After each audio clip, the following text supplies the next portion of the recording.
Hello बच्चों, last lecture में हम लोगों ने सेल स्ट्रक्चर और function that is cell the unit of life chapter में क्लोरोप्लास्ट में पढ़ लिया था। क्लोरोप्लास्ट का स्ट्रक्चर कैसा होता है। इवेंचुअली प्लास्टिड 3 प्रकार के होते हैं और कलर के आधार पे पढ़ा था हम लोगों ने, और पढ़ा था कि उनमें जो स्टोर सब्सटेंस होगा उसके आधार पे भी वो 3 प्रकार के होंगे। डबल मेम्ब्रेनस स्ट्रक्चर होता है जिसमें इनर मेम्ब्रेन लेस परमेबल होती है। इस फैक्ट तक हम लोगों ने पढ़ लिया था। ये पार्ट 3 की बात हो रही है बच्चों। अब आगे चलते हैं हम पार्ट 4 में, जिसमें हम क्लोरोप्लास्ट का बचा हुआ स्ट्रक्चर देखेंगे, उसके बारे में जानेंगे और फिर आगे के सेल ऑर्गेनेल्स के बारे में पढ़ते हैं। तो आप लोग भी अपनी एनसीईआरटी खोल लीजिए और साथ साथ में रीड करते हैं। तो जैसा आप लोगों ने फैक्ट पढ़ा था बच्चों कि अंदर की जो मेम्ब्रेन है वो लेस परमेबल होती है। अब आगे नेक्स्ट पॉइंट आता है कि space limited by the inner membrane of the chloroplast is called the stroma. Space जो कि क्लोरोप्लास्ट के अंदर पाया जाता है, इस पूरे स्पेस को हम लोग बोलते हैं बच्चों स्ट्रोमा। ये आप लोग याद रखेंगे। यहाँ पर number of organised flat membranous sacs like संरचनाएं पाई जाती हैं। इनको कहते हैं बच्चों थैलेकॉइड्स।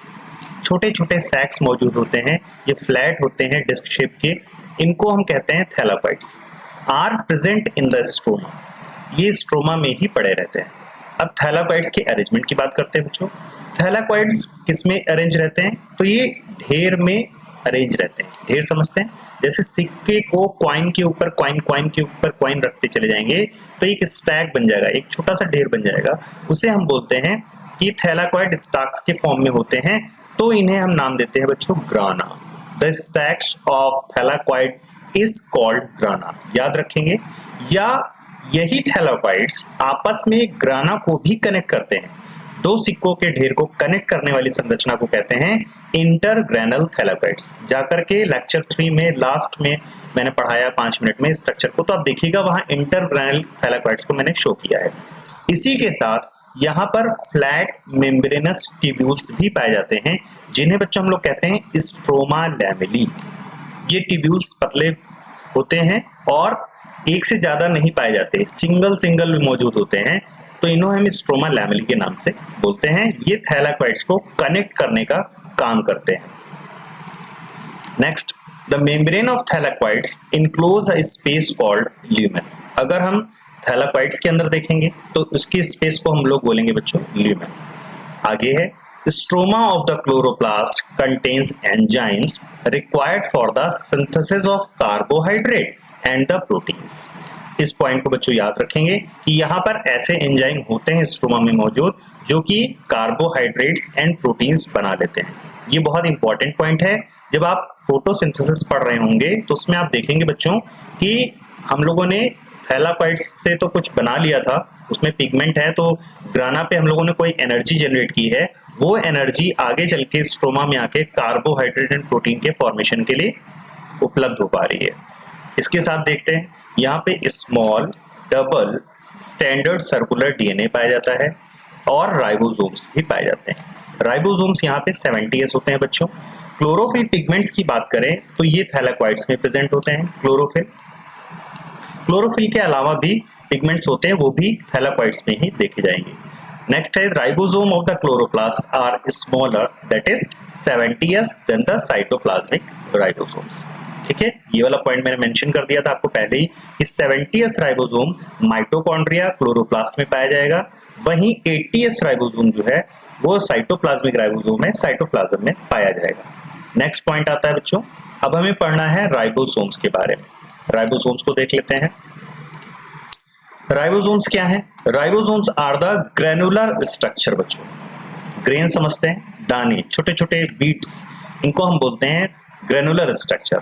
First observed under the electron microscope as dense particle by George Palade 1953 में जॉर्ज पैलेट नाम के साइंटिस्ट आए और उन्होंने इलेक्ट्रॉन माइक्रोस्कोप की सहायता से एक डेंस पार्टिकल को देखा और इस डेंस पार्टिकल को नाम दिया गया आगे चल करके राइबोसोम्स। और जॉर्ज पैलेट के नाम पे हम इन्हें बच्चों पैलेट पार्टिकल भी बोलते हैं। इस पॉइंट को आप याद कर लीजिए कि इन्हें हम पैलेट पार्टिकल भी बोलते हैं। ठीक है, मैं माउस से लिखता हूँ इसलिए थोड़ा सा स्पेलिंग ठीक से दिखती नहीं है। तो यहाँ पर आप देख सकते हैं कि जॉर्ज पैलेट के नाम पे हम लोगों ने इसको नाम दे दिया Palade particle. Now they are composed of ribonucleic acid, ribonucleic acid के बने हुए हैं। और नेक्स्ट पॉइंट, साथ में क्या होता है बच्चों, प्रोटीन भी मौजूद होती है। यहाँ पर प्रोटीन भी होती है, आप प्रोटीन भी देखेंगे। तो ये इनका कंपोजिशन अगर हम बात करें तो ribosomes are made up of, that is ribosomes किसके मिलकर के बने हैं, आरएनए और प्रोटीन से मिलकर के बने हैं। ये कई बार आपसे पूछा जाता है और आपको इसका उत्तर देना होता है, तो इसको याद करेंगे इस पॉइंट को। नेक्स्ट बच्चों, आगे हम बात करेंगे and not surrounded by the any membrane. बच्चों यहाँ पर ये किसी भी प्रकार की मेम्ब्रेन से सराउंड नहीं होते हैं, मतलब ये मेम्ब्रेन लेस पार्टिकल हैं या मेम्ब्रेन लेस सेल ऑर्गेनेल्स हैं, ऐसा भी कह सकते हैं, क्योंकि आपने पढ़ा हुआ है कि मेम्ब्रेन लेस सेल ऑर्गेनेल्स ही पाए जाते हैं प्रोकैरियोटिक सेल में। तो इसमें मेम्ब्रेन नहीं होती, इसीलिए ये भी प्रोकैरियोटिक सेल में उपलब्ध होता है। नेक्स्ट बच्चों, the eukaryotic ribosomes are 80s। Eukaryotic ribosome होगा तो साइटोप्लाज्म में जो पाया जाएगा वो 80s होगा। वहीं पर बच्चों लिखा हुआ है कि प्रोकैरियोटिक राइबोसोम्स 70s प्रकार के होते हैं। अगर हम प्रत्येक राइबोसोम के पास देखें तो उसके पास बच्चों 2 सब यूनिट्स होती हैं। यहाँ पर देखिए बच्चों, यहाँ 2 सब यूनिट्स दिखाई गई हैं। एक सब यूनिट लार्ज होती है, दूसरी सब यूनिट स्मॉल होती है, स्मॉल सब यूनिट। द 2 सब unit of 80s ribosomes are 60s 40s। अब इन दोनों यूनिट का बच्चों आप नाम याद कर लीजिए। 80s राइबोसोम की लार्जर सब यूनिट का नाम 60s होता है और 80s की स्मॉलर सब यूनिट का नाम 40s होता है। अब इसको याद करने का तरीका क्या है, 80 में से 20 माइनस करिए 60 आ जाएगा, और 60 में से 20 माइनस करिए 40 आ जाएगा। तो 80 minus 20 that is 60, 60 minus 20 that is 40, ऐसे याद हो गया ये। और कभी भी इसको आप जोड़ करके नहीं देखेंगे कि 60 प्लस 40 तो 80 हो रहा है, नहीं नहीं नहीं, ऐसा नहीं, यहाँ सम नहीं किया गया है। यहाँ पर ये समझाया गया है कि 80s राइबोसोम 2 यूनिट से मिलकर के बन रहा है। बड़ी यूनिट का ये नेम है 60s, अरे स्मॉलर ये सब यूनिट का नाम है 40s। तो यहाँ सम आप नहीं देखेंगे। ओके बच्चों, नेक्स्ट, प्रोकैरियोटिक साइटोप्लाज्मिक में पाया जाने वाला 70s राइबोसोम भी 2 सब यूनिट का मिलकर के बना होता है। बड़ी यूनिट का नाम 50s जो कि 20 माइनस करने पे बनता है, और 50s में से 20 फिर माइनस करेंगे तो बन जाएगा 30s। स्मॉलर सब यूनिट का नाम बच्चों 30s होगा। अब क्वेश्चन अराइज हो रहा होगा आपके मन में कि ये S क्या है, सर S किसकी बात कर रहे हैं? तो ये S क्या बताता है, इट इज अ सीवेड-बर्ग यूनिट। ये सीवेड-बर्ग यूनिट है जो कि राइबोसोम्स के नंबर के आगे लगाई जाती है, और ये स्टैंड करती है सेडिमेंटेशन कोफिशिएंट के लिए, कि कौन सा राइबोसोम, कौन सी यूनिट किस तरह से सेडिमेंट हो सकती है, कब सेडिमेंट हो सकती है, उस हिसाब से इनको 50s और 30s, 60s या 40s नाम दिए गए इनके आकार के आधार पे, क्योंकि हमने इनको सेडिमेंटेशन करके देखा हुआ है। आप केमिस्ट्री में इन सारी चीजों को सीखेंगे लैब मैनुअल में। इट इज इनडायरेक्टली, अब ये जो सेडिमेंटेशन कोएफिशिएंट है, ये इनडायरेक्टली बच्चों क्या बताता है, ये एक तरीका है डेंसिटी एंड साइज को नापने का। जो राइबोसोम्स की यूनिट है ना, लार्जर और स्मॉलर, इनकी डेंसिटी और साइज को नापने का तरीका है, जिसे हम लोग लिखते हैं सेडिमेंटेशन कोएफिशिएंट, और एस लगा करके यूनिट के रूप में दर्शाते हैं। दोनों के दोनों राइबोसोम, चाहे 70s हो या 80s राइबोसोम्स हो, ये 2 सब यूनिट के मिलकर के बने होते हैं। यहाँ पर एनसीईआरटी ने अपनी लाइन को फिनिश किया हुआ है। इस स्ट्रक्चर को आप देख लें बच्चों, यहाँ पर एक लार्जर सब यूनिट है एंड एक स्मॉलर सब यूनिट है, तो 2 सब यूनिट से मिलकर के ये स्ट्रक्चर बना है। ये आपको क्लियर हो जाना चाहिए। यहाँ पे स्ट्रक्चर बहुत जरूरी है बच्चों, स्ट्रक्चर जरूर पूछे जाते हैं और स्ट्रक्चर से अच्छे अच्छे क्वेश्चन आते हैं, इसलिए आपको स्ट्रक्चर बहुत शार्पली याद रखने हैं कि कहाँ पे कौन सा स्ट्रक्चर दिया गया है, किस प्रकार से दिया गया है। जैसे लास्ट लेक्चर पे हम लोगों ने क्लोरोप्लास्ट के बारे में पढ़ा था, एंडोप्लाज्मिक रेटिकुलम के बारे में पढ़ा था। इन सारे स्ट्रक्चर को आप बार बार करके याद कर डालिए, उनको जितनी बार आप देखेंगे उतना अच्छा आपको स्ट्रक्चर याद हो जाएंगे। नेक्स्ट हम लोगों का सेल ऑर्गेनेल्स आता है बच्चों, साइटोस्केलेटन के बारे में चलते हैं। साइटो का मतलब क्या है बच्चों, साइटो का मतलब है सेल एंड स्केलेटन मतलब सेल का ढांचा। तो हमें सेल के ढांचे के बारे में पढ़ने हैं।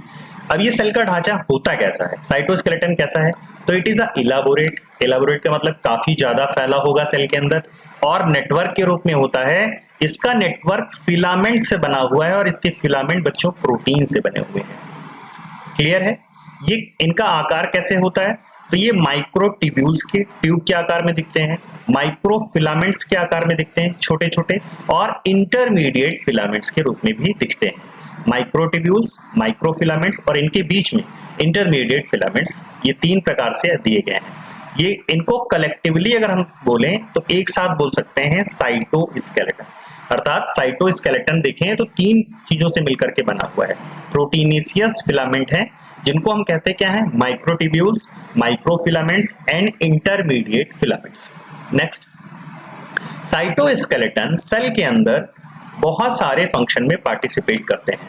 कौन कौन सा फंक्शन है आपको याद रखना चाहिए, मैं नेक्स्ट कलर से इसको लिख रहा हूं। यहां पर ये मैकेनिकल सपोर्ट प्रदान करते हैं सेल को, मोटेलिटी देते हैं, सेल को मूवेबल बनाते हैं, मोटाइल हो सकती है सेल, एंड मेंटेनेंस करते हैं शेप ऑफ द सेल। ये बहुत इंपॉर्टेंट क्वेश्चन है। एलन वगैरह की या आकाश की टेस्ट सीरीज आप देखेंगे तो उसमें जो स्टेटमेंट करके क्वेश्चन आते हैं उसमें इसी तरीके से ये आपसे गलत करवा ले जाता है, क्योंकि वो मोटेलिटी ऑप्शन देता है और आपको लगता है कि साइटोस्केलेटन है तो वो सपोर्ट कर रहा होगा शेप को, तो मोटेलिटी कहाँ हो जाएगा, नहीं, ये सेल को मोटेलिटी भी प्रदान करता है। ठीक है बच्चों, नेक्स्ट हमें पढ़ना है बच्चों सीलिया एंड फ्लैजेला के बारे में। Cilia, flagella, these are the hair like outgrowths, hair के आकार की, बाल के आकार की आउटग्रोथ हैं जो कि सेल मेम्ब्रेन से ही निकलती हैं बच्चों। सीलिया के बारे में बात करें तो ये स्मॉल स्ट्रक्चर होता है जो कि ओर्स की तरह काम करता है। ओर समझते हैं, जैसे नाव चलाने वाला चप्पू चलाता है, अपने नाव के चप्पू की सहायता से नाव को आगे ले जाता है, उसी तरह सीलिया का भी मूवमेंट होता है, ये ओर्स की तरह होता है और ये ईदर द सेल और द सराउंडिंग फ्लूइड को मूव कराने का काम करता है। लिखा है बच्चों, causing the movement of either the cell, वरन तो सेल का मूवमेंट कराएगा और सराउंडिंग फ्लूइड का ये मूवमेंट कराने का काम करेगा। नेक्स्ट पॉइंट आता है बच्चों फ्लैजेला के बारे में। फ्लैजेला अगर हम सीलिया से कंपेयर करेंगे तो ये ज्यादा लॉन्गर दिखेगा और ये रिस्पॉन्सिबल होगा सेल के मूवमेंट के लिए। सेल का मूवमेंट हो रहा है, दैट इज सेल एक जगह से दूसरी जगह पर मूव कर जाएगी फ्लैजेला की सहायता से। अगर प्रोकैरियोटिक बैक्टीरिया की बात करते हैं बच्चों तो यहां पर भी फ्लैजेला पाया जाता है, लेकिन prokaryotic flagella these are structurally different from the eukaryotic flagella. ये यूकैरियोटिक फ्लैजेला से पूर्णतया अलग तरह का दिखता है। ठीक है बच्चों, अगर इलेक्ट्रॉन माइक्रोस्कोप से हम सीलिया और फ्लैजेला की स्टडी करेंगे तो यहां पर हमें पता चलेगा कि ये इनकी जो कवरिंग है वो प्लाज्मा मेम्ब्रेन से होती है बच्चों, ये कवर्ड रहते हैं प्लाज्मा मेम्ब्रेन से। इनके कोर को, कोर मतलब मेन मटेरियल, जो कोर है जिससे बिल्डिंग ब्लॉक यूनिट इनकी पूरी बनी हुई है, इनके पूरे कोर को बच्चों हम बोलते हैं एक्सोनीम। ये बहुत इंपॉर्टेंट है कि सीलिया एंड फ्लैजेला के कोर को कहते क्या है, तो सीलिया एंड फ्लैजेला के कोर को बच्चों एक्सोनीम कहते हैं।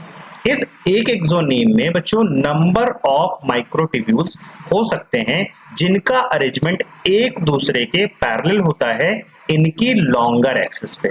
लॉन्गर एक्सिस समझ पा रहे हो तो इस तरीके से देखिए, जैसे ये एक माइक्रोट्यूब्यूल यहाँ रखा हुआ है तो इसकी ये माइक्रोट्यूब्यूल है, यही इसकी एक्सिस है बच्चों इस तरीके से।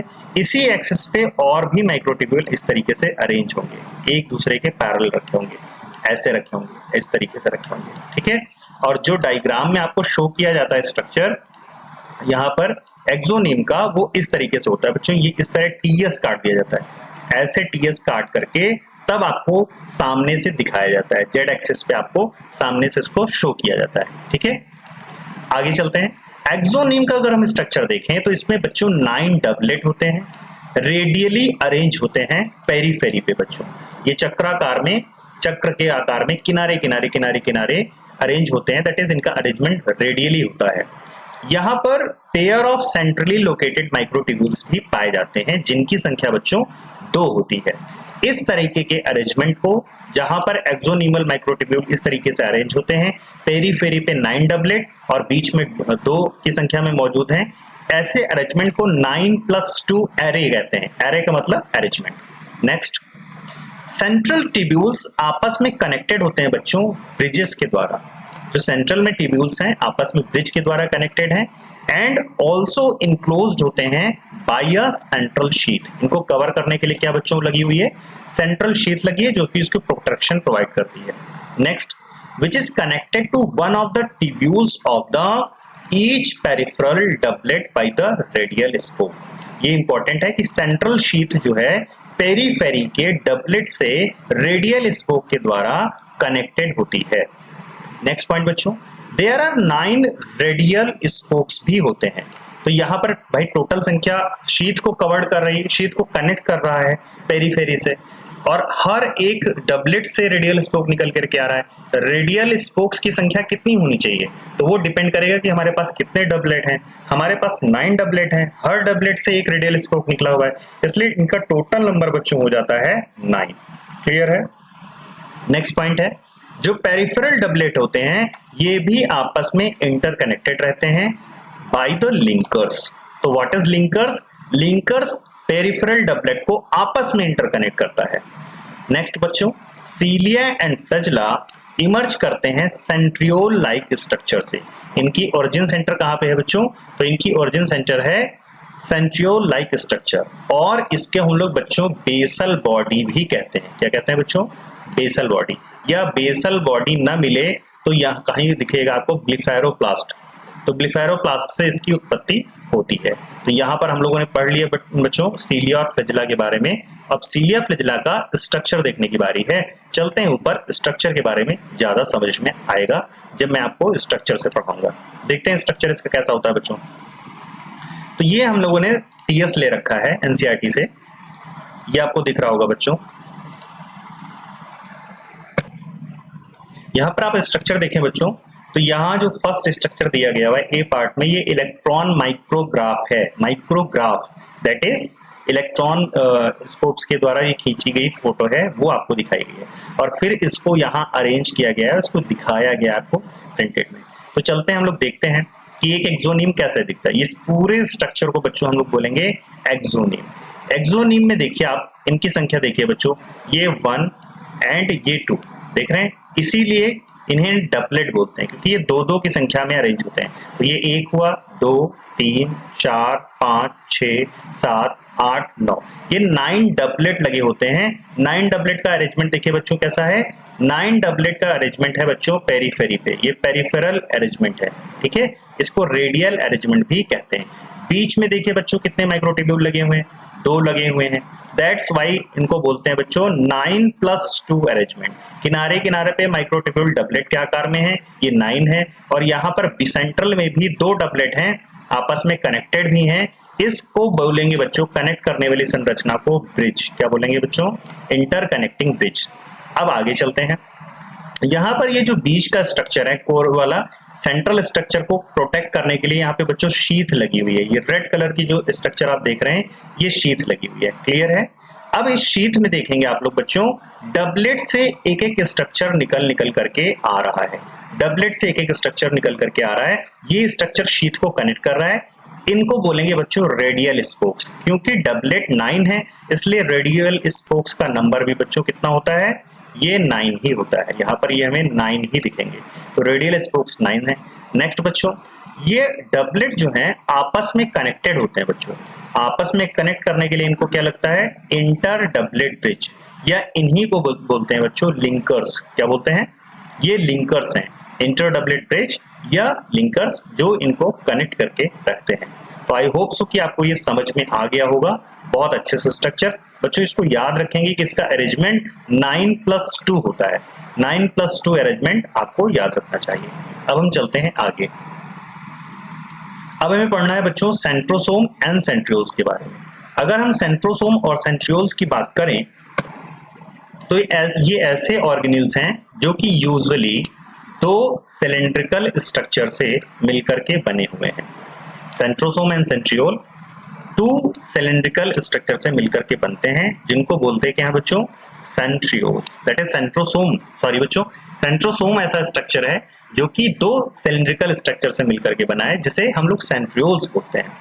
अगर हम देखें तो ये सराउंडेड होते हैं बच्चों एमॉर्फस पेरीसेंट्रियोलर मटेरियल से। पेरीसेंट्रियोलर मटेरियल से सराउंडेड होते हैं। Both the centriole in a centrosomes lie perpendicular to each other. इनका अगर अरेंजमेंट देखें बच्चों तो इस तरीके से होता है। एक सेंट्रियोल इस तरह से है और दूसरा सेंट्रियोल इस तरीके से होता है, और यहाँ पर पेरीसेंट्रियोलर मटेरियल होता है जो उसको सराउंड करता है चारों ओर से।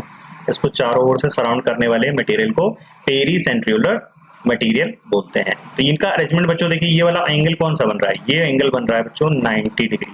यहाँ पर आपको 90 डिग्री अरेंजमेंट दिख जाएगा। नेक्स्ट पॉइंट बच्चों, टू ईच इन विच, इनका ऑर्गेनाइजेशन कैसा होगा, इनका ऑर्गेनाइजेशन होगा कार्ट व्हील की तरह। कार्ट व्हील जानते हैं, इनका कार्ट व्हील का मतलब बैलगाड़ी के पहिए का आकार का ये दिखेगा। They are made up of 9 evenly spaced peripheral fibrils of tubulin protein. इनका भी अरेंजमेंट वैसे ही होता है जैसा हम लोगों ने फ्लैजिला में भी देखा।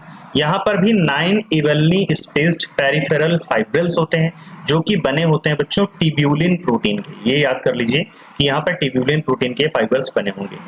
ईच पेरिफेरल फाइब्रल ट्रिपलेट होता है, बस यहीं पर डिफरेंस आ जाता है। वहां पर हमें डबलेट संरचना दिखी थी, यहाँ पर बच्चों ये ट्रिपलेट होगा। नाउ एडजेसेंट ट्रिपलेट आपस में कनेक्ट होंगे बच्चों, इंटरकनेक्टेड होंगे आपस में ब्रिज के द्वारा। Central part of the proximal region of the centriole is also protein का ही बना होगा। इस स्ट्रक्चर को बच्चों बोलेंगे हब, यानी सेंट्रल स्ट्रक्चर जो है इसका उसे हम लोग हब बोलेंगे, और ये प्रोटीन का बना होता है जो कि कनेक्ट रहता है बच्चों पेरिफेरल ट्यूब्यूल से bye the radial spokes. In spokes की संख्या भी बच्चों कितनी होगी, 9 ही होगी, क्योंकि किनारे किनारे पे 9 ट्रिपलेट मौजूद हैं और ये स्पोक्स बच्चों प्रोटीन के बने होते हैं। Centrioles form the basal body of the cilia और फ्लैजिला। ये सीलिया या फ्लैजिला की बेसल बॉडी का बनाने का काम करते हैं। स्पिंडल फाइबर बनाते हैं। स्पिंडल फाइबर जरूरी है सेल के डिवाइड होने के लिए। सेल जब डिवीजन करती है उसके पहले क्रोमोसोम का डिवीजन होता है।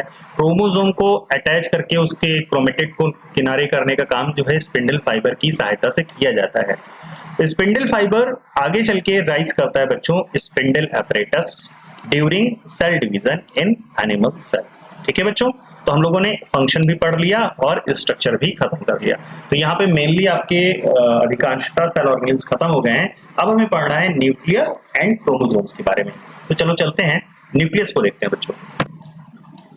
अगर न्यूक्लियस के बारे में देखें हम लोग, तो न्यूक्लियस एक ऐसा सेल ऑर्गेनेल्स है जिसको डिस्कवर करने का श्रेय जाता है बच्चों रॉबर्ट ब्राउन साहब को। रॉबर्ट ब्राउन साहब ने ही इसको खोजा था 1831 में।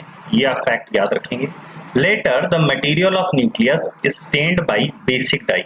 ये भी क्वेश्चन है बच्चों कि न्यूक्लियस के मटेरियल को कलर करने का काम जो किया जाता है, स्टेनिंग करने का काम किया जाता है, वो बेसिक डाई के द्वारा किया जाता है।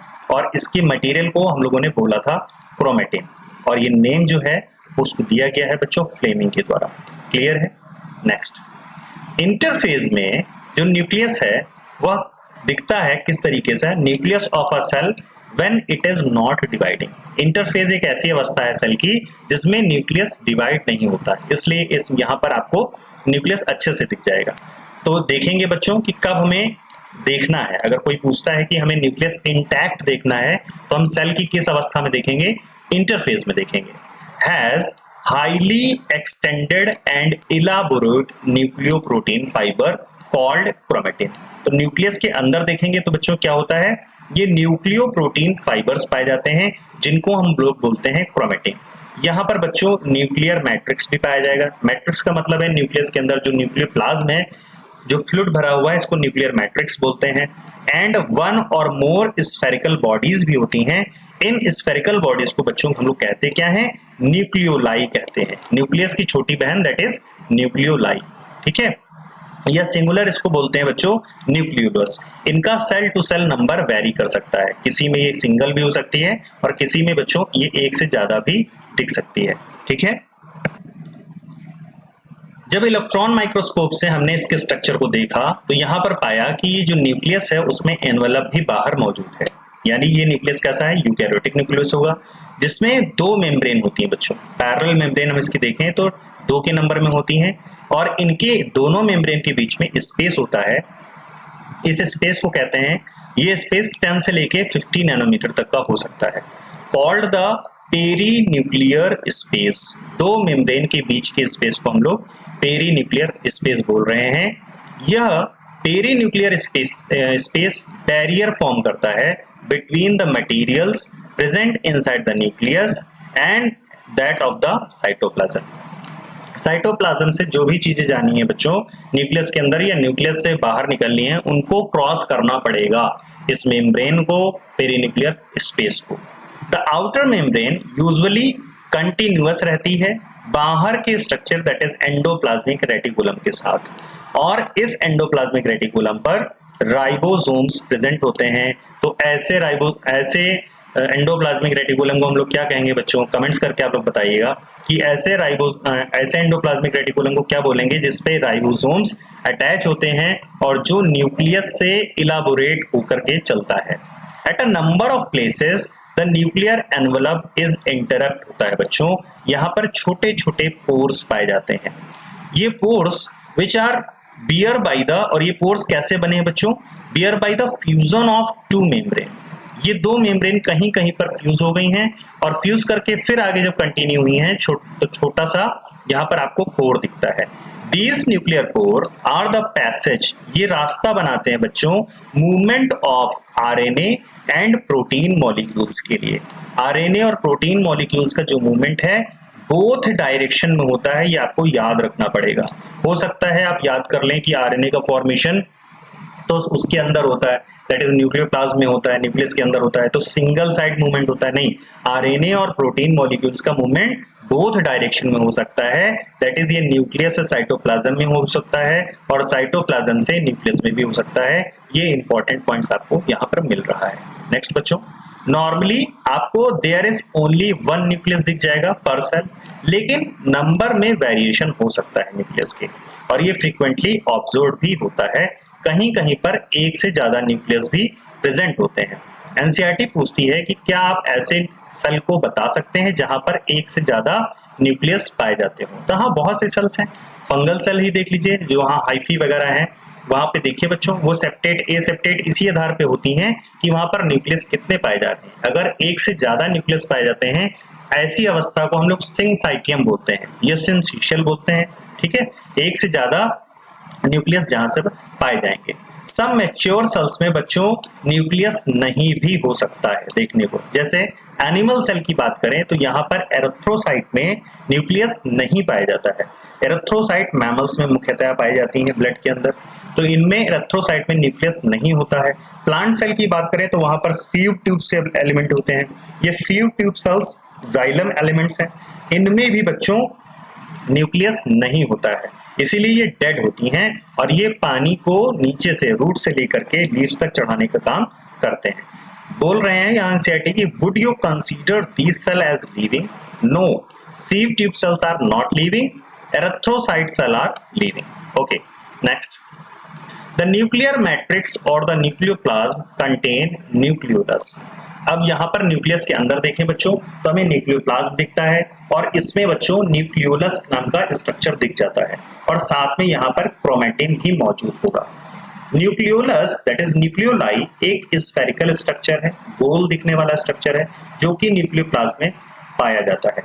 न्यूक्लियोलस के कंटेंट, अगर हम कंटेंट ऑफ न्यूक्लियोलस की बात करें, ये कंटिन्यूअस होता है with the rest of the nucleoplasm. Rest of the nucleoplasm के साथ ये कंटिन्यूअस स्ट्रक्चर फॉर्म करता है और इसमें कोई भी मेम्ब्रेन नहीं होती है बच्चों। ये न्यूक्लियोप्लाज्म में ऐसे ही पड़ा रहता है, ये मेम्ब्रेन बाउंड नहीं है। जिस तरीके से राइबोसोम्स मेम्ब्रेन बाउंड नहीं है, वैसे ही ये आपका न्यूक्लियोलस स्ट्रक्चर भी मेम्ब्रेन बाउंड नहीं है। It is very very important. अब इसकी बात करेंगे, इसका फंक्शन क्या है बच्चों। It is a site for active ribosomal RNA synthesis. यहाँ पर बच्चों राइबोसोमल आरएनए बनता है, यानी यहाँ पर आरएनए बनता है। तो यहाँ मुख्यतः राइबोसोमल आरएनए की सिंथेसिस होती है। Larger and more numerous nucleoli are present in cells actively carrying out protein synthesis. आगे चल के आपको पता चलेगा बच्चों कि प्रोटीन सिंथेसिस के लिए राइबोसोम्स भी जरूरी है और आरएनए का फॉर्मेशन भी जरूरी है। तो यहाँ न्यूक्लियोलाई आपको आरएनए बना करके दे रहा है। साइटोप्लाज्म में आपके पास राइबोसोम्स प्रेजेंट्स हैं। ये राइबोसोम्स एंडोप्लाज्मिक रेटिकुलम के साथ मिल करके और टीआरएनए की सहायता से बच्चों आपका प्रोटीन बनवाने में हेल्प करेंगे। तो अगर आपके पास न्यूक्लियोलाई ज्यादा होंगे तो आरएनए ज्यादा बनेगा, आरएनए ज्यादा बनेगा तो आरएनए और प्रोटीन मिलकर के राइबोसोम्स ज्यादा बनाएंगे, राइबोसोम्स ज्यादा बनेंगे तो बच्चों आगे चल के प्रोटीन भी ज्यादा बनेगी। ठीक है, तो यहाँ पर हम लोगों ने इस स्ट्रक्चर को खत्म किया। नेक्स्ट देखते हैं हमें क्या पढ़ना है।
बच्चों आगे हमें क्रोमोसोम्स के बारे में देखने को मिलेगा। क्रोमोसोम्स के बारे में क्या लिखा हुआ है कि you may recall the interphase nucleus has a loose and indistinct network of nucleoprotein fibre called chromatin. बच्चों यहाँ पर बोला जा रहा है कि जब आप इंटरफेस के न्यूक्लियस को देखते हैं तो यहाँ पर आपको लूज इनडिस्टिंक्ट, जिसको आप ठीक से पहचान भी नहीं पाएंगे, इस तरीके का उलझा हुआ फाइबर आपको दिखेगा। लेकिन अगर हम सेल डिवीजन के डिफरेंट स्टेज पे इनको देखेंगे, स्पेशली बच्चों मेटाफेज में देखेंगे, तो हमें ये बहुत क्लियरली विजिबल हो जाएंगे। दैट इज ये क्रोमोसोम्स आपको दिख जाएंगे न्यूक्लियस के अंदर। तो क्रोमोसोम्स को अगर आपको देखना होगा तो आपको देखना पड़ेगा सेल डिवीजन के अंदर। जब सेल डिवाइड कर रही है, इवेंचुअली उसका न्यूक्लियस जब डिवाइड कर रहा है, उस समय आपको ये क्रोमोसोम्स मेटाफेज में दिखेंगे। क्रोमेटिन की बात करें तो इसमें बच्चों डीएनए होता है एंड कुछ बेसिक प्रोटीन्स भी होती हैं। इन बेसिक प्रोटीन्स को बच्चों हम लोग हिस्टोन्स कहते हैं। यहाँ पर कुछ non histone protein and RNA भी प्रेजेंट हो सकता है। सिंगल ह्यूमन सेल में देखें बच्चों तो 2 मीटर तक का थ्रेड ऑफ डीएनए पाया जा सकता है। आप समझिए बच्चों, 6 माइक्रोमीटर की सेल में 2 metre long thread of DNA किस तरीके से पाया जाएगा होगा, यानी इसकी पैकेजिंग की गई होगी, हाईली इसको कंडेंस्ड किया गया होगा। और ये क्रोमोसोम बच्चों कितने नंबर में होते हैं हमारी सेल में? 46। यानी अगर हम इन क्रोमोसोम्स का पेयर बनाएं तो इनके पेयर्स बनेंगे 23 पेयर्स, जिसके बारे में कहा गया है कि आप आगे हायर क्लासेस में आप डीएनए के बारे में पढ़ेंगे। तो ये चैप्टर बहुत इंपॉर्टेंट रहेगा, 12th में मैं इसके बारे में आपको पढ़ाऊंगा। नेक्स्ट बच्चों, every chromosomes visible only in dividing cells. ये जानकारी हम लोग ले चुके हैं। एसेंशियली अगर हम क्रोमोसोम के स्ट्रक्चर को देखें तो इसमें बच्चों प्राइमरी कॉन्स्ट्रिक्शन होता है। इस प्राइमरी कॉन्स्ट्रिक्शन को हम लोग सेंट्रोमियर कहते हैं। On the sides of which, centromere के साइड्स के किनारे किनारे संरचनाएं पाई जाती हैं डिस्क शेप की, जिनको बच्चों कहते हैं काइनेटोकोर। क्या बोलते हैं बच्चों? Kinetochore. Centromere holds 2 chromatid of chromosomes. Centromere का काम क्या है? सेंट्रोमियर क्रोमेटिड्स की आर्म्स, जिन्हें हम क्रोमोसोम्स की आर्म्स, जिनको हम क्रोमेटिड कह रहे हैं, इनको होल्ड करके रखता है। Based on the position of centromere the chromosomes can be classified into 4 type. 4 प्रकार के क्रोमोसोम्स हमें दिख जाएंगे। ये किस बेसिस पे है? पोजीशन ऑफ सेंट्रोमियर, पोजीशन कहाँ पाई जा रही है। अगर सेंट्रोमियर की पोजीशन बच्चों एकदम बीच में है, जहां से क्रोमेटिड की आर्म्स इक्वल है, उनकी आर्म्स की जो लेंथ का रेशियो है वो इक्वल है, तो इन्हें हम लोग बोलेंगे ऐसे क्रोमोसोम को मेटासेंट्रिक बच्चों। सब मेटासेंट्रिक क्रोमोसोम कौन होगा? जिसमें सेंट्रोमियर स्लाइटली अवे होगा from the middle of the chromosome, resulting into, इससे इसका रिजल्ट क्या होगा? 1 शॉर्टर आर्म हो जाएगी और आपको 1 बच्चों लॉन्गर आर्म दिखेगी। अगर हम लोग बात करें एक्रोसेंट्रिक क्रोमोसोम्स की बच्चों, तो यहाँ पर सेंट्रोमियर थोड़ा सा क्लोज हो जाएगा एंड से, एंड्स के क्लोज होगा, जिससे क्या होगा कि एक एक्सट्रीमली शॉर्ट आर्म होगी और दूसरी 1 वेरी लॉन्ग आर्म बन जाएगी। चौथे प्रकार का बच्चों जो होगा क्रोमोसोम, उसे बोलेंगे टीलोसेंट्रिक क्रोमोसोम।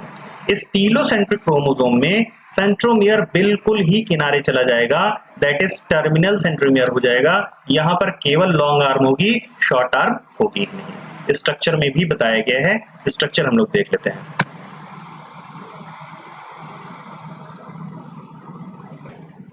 तो इस स्ट्रक्चर को देखिए बच्चों, यहां पर आपको दिखेगा कि सेंट्रोमियर बीच में मौजूद है। सेंट्रोमियर अगर बीच में मौजूद है तो ऐसे क्रोमोसोम को कहते हैं मेटासेंट्रिक क्रोमोसोम, और ये दोनों ही क्रोमोसोम सर आपके मेटासेंट्रिक हैं। ठीक है, यहाँ पर देखिए बच्चों, ये सब मेटासेंट्रिक क्रोमोसोम है। ये वाला कौन सा क्रोमोसोम है बच्चों? सब मेटासेंट्रिक। ये वाला क्रोमोसोम कौन सा है? क्रोमोसेंट्रिक।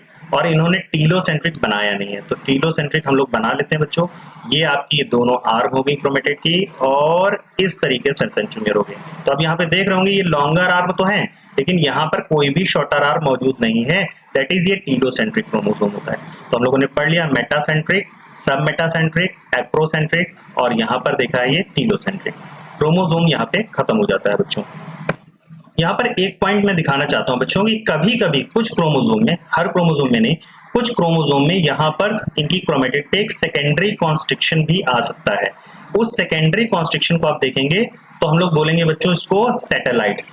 इसी संरचना को हम लोग सैटेलाइट का नाम दिया करेंगे। ये अगले अभी पॉइंट में हम लोग मेंशन कर लेंगे। Sometime a few chromosomes have non-staining secondary constriction। इस constriction को हम बच्चों डाई नहीं कर सकते, हम इसे कलर नहीं कर सकते, और ये कांस्टेंट लोकेशन पे पाया जाता है।